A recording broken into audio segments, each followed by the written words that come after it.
I'm Jack Beck, here at the Benjamin Plateau to talk about uncertainty in the middle.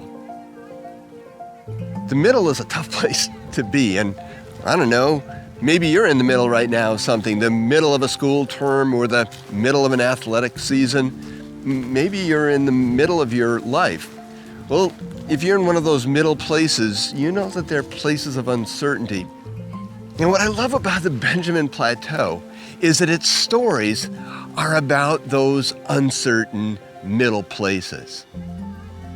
Benjamin itself sits in the middle of the land of Israel, and as an intersection in the middle of the country, it hosts all sorts of movement. This isn't a destination, it's a place people go to get somewhere else, and so in the middle of their travels, they're often living in uncertain circumstances. The story of Joshua 10 is a wonderful example of this.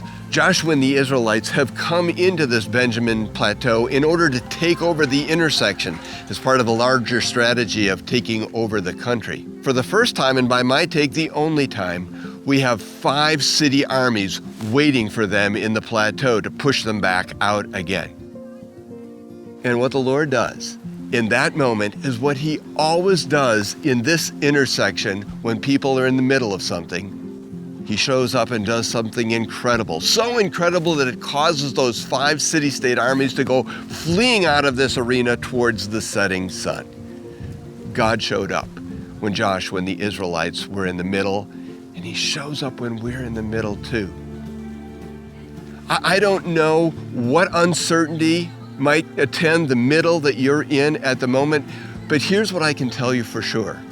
That the Jesus you and I know, love, and worship is not only Alpha and Omega, the beginning and the end, he's the God in the middle for you too.